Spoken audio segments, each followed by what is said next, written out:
Sur une jambe, il l'a fait. Je savais que je pouvais lui faire confiance. J'étais persuadé qu'il allait le faire. Devinez quoi, il l'a fait. Je tiens à rappeler que tous les fans de football partagent un rêve en commun. Neymar, été 2026, au Brésil, je pose ça là. Il a joué blessé. Santos est au bord de la relégation. Il a fait gagner son équipe et il est décisif. En fait, Neymar, c'est l'histoire de nos vies. Certes, il n'a pas tout bien fait, hein, mais il n'y a que pour ce mec que je peux rester réveillé jusqu'à 4 heures du matin, alors que demain j'ai une grosse journée. Neymar Junior qui le fait encore avec Santos. En fait, je suis ému. Quand je parle de Neymar, je suis ému. C'est l'un des rares joueurs qui arrive à me transmettre de l'émotion à partir de rien. Et par définition, c'est l'un des rares joueurs capables de m'émouvoir tout simplement. Neymar Junior, en fait, je m'attendais même pas à ce qu'il mette un but, qu'il fasse une passe décisive. Je voulais juste le voir jouer. Parce que c'est un luxe de le voir jouer Neymar. Bientôt, c'est terminé, hein. Bientôt, il va jouer les matchs des pré-retraités et tout là. Les matchs pour les associations. Mais tant qu'on peut continuer à le voir jouer, même à 5 heures du matin, on va rester réveillé. Et comme je vous ai dit, on partage tous un rêve commun. Peut-être pas qu'il la gagne parce que j'ai envie de voir l'équipe de France la remporter, la soulever, mais juste de le voir jouer. La Coupe du Monde avec le Brésil, sa dernière danse aux États-Unis, moi j'y crois. Je suis dans le train jusqu'au bout. Alors oui, certes, je suis pas réaliste, je suis pas terre à terre quand je parle de Neymar, mais je le crois capable de revenir à un bon niveau. En fait, quand il veut, il peut lui. C'est tout. Alors certes, il a une grosse blessure, mais j'espère qu'il va revenir cette grosse blessure et qu'il va crever l'écran. C'est tout ce que je lui souhaite, c'est tout ce qu'on lui souhaite. Neymar Junior, merci encore. Restez sobre, abonnez-vous les gars, ça sera. Ah là, il a joué avec le cœur, faut le dire, il a joué avec le cœur. Santos qui s'impose 3-0 grâce à Neymar, qui a d'ailleurs été ovationné par tout le public.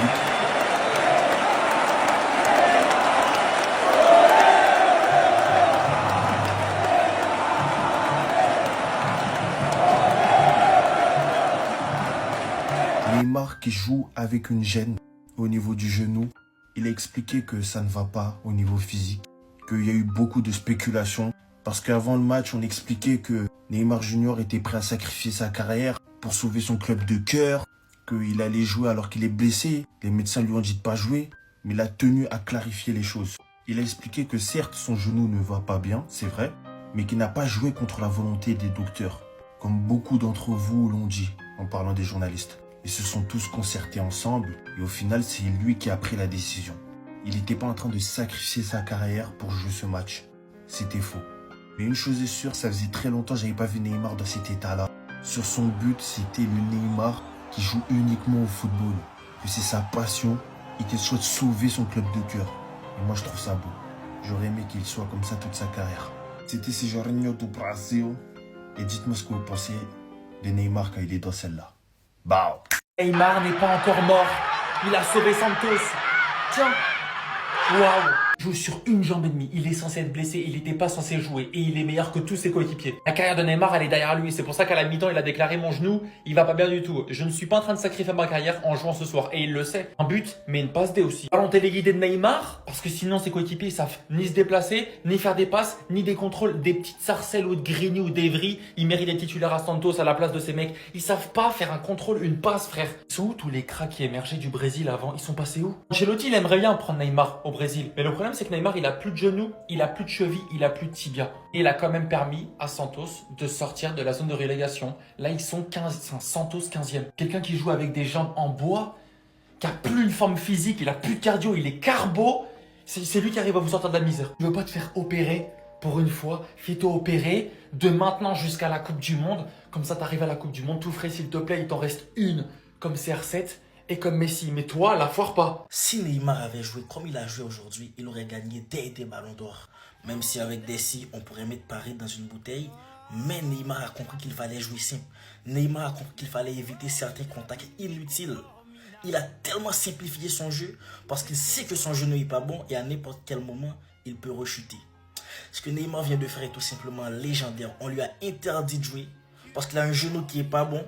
Tous les médecins l'ont conseillé de ne pas jouer la fin de saison, mais il veut se sacrifier. Il veut se sacrifier pour son club de cœur. Parce que Santos risque de se faire reléguer si Santos ne gagne pas les 3 dernières journées. Neymar, comme vous le savez, n'en fait qu'à sa tête, mais il a eu raison. But, passe décisive, il a aidé son équipe. Actuellement, Santos est 15e, 41 points, à 2 points du premier relégable, Vitória, 39 points. Il reste 2 journées pour sauver l'équipe. Il reste 2 journées pour sauver le club de la relégation. Mais ça va pas être facile. Il reste qu'au 0, un club du top 3 et une équipe qui se bat pour ne pas être relégué aussi. Autant vous dire que ça va pas être facile. Mais avec Neymar, rien n'est impossible. Major breaking, Neymar souffre d'une blessure au genou et sera absent pour toute la saison 2025, voire plus longtemps. Ça, c'était il y a 3 jours. Le problème, c'est que c'est pas eux qui décident. Quand t'es l'élu, c'est toi qui prends la décision. Honnêtement, mon genou ne va pas bien, mais les personnes qui devraient être au courant de cette blessure sont les médecins, mon équipe et moi. Évidemment, nous ne laisserons jamais cela nuire à ma carrière. Et il a aussi dit en bas, on s'est tous concertés, puis le dernier qui a pris la décision, ça a été moi. Et voilà comment ça a fini. Victoire 3-0 pour sauver Santos de la zone de relégation. À 2 journées de la fin, ils sont plus dans la zone rouge.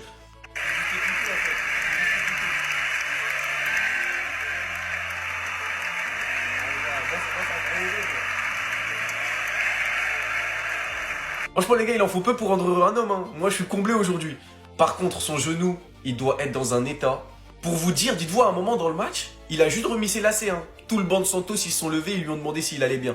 Pour vous dire à quel point son genou il doit être fragile. Je sais pas comment on va rêver de la Coupe du Monde 2026, mais on va rêver. C'est un des joueurs les plus attachants. Quand t'es dans son train, c'est impossible de partir. Même quand t'as envie, il y a toujours un truc qui te rattache. C'est dingue. Dites-moi vous en pensez en commentaire, les gars, c'est pas vos abdos, vous êtes des bons, nous, on avance.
Le partenariat de la République démocratique du Congo avec le Barça et Monaco, les gars, fait totalement scandale. Qu'est-ce qui se passe? Donc en juin dernier, les gars, la RDC a signé un accord avec l'AS Monaco, le Barça ou même l'AC Milan pour contribuer au développement du football congolais et amplifier le rayonnement international, bien sûr, de la RDC.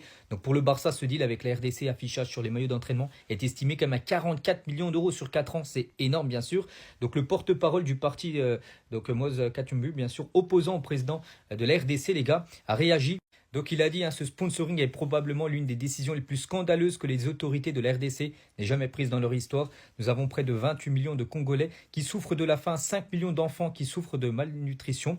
Mais la population apprend que nous finançons des clubs prestigieux et très riches, bien sûr. Et s'il y a un objectif touristique, c'est totalement idiot. Donc voilà, ça passe pas du tout, bien sûr, ce partenariat. Toute autre chose, les gars, on va parler de André Franck Zambo Anguissa, les gars, de son nom complet. Joueur, bien sûr, de Naples. Et en tout cas, il vient de recevoir son trophée du joueur du mois d'octobre en Serie A. On lui souhaite, bien sûr, bonne continuation et surtout bon rétablissement. Actuellement, il est blessé.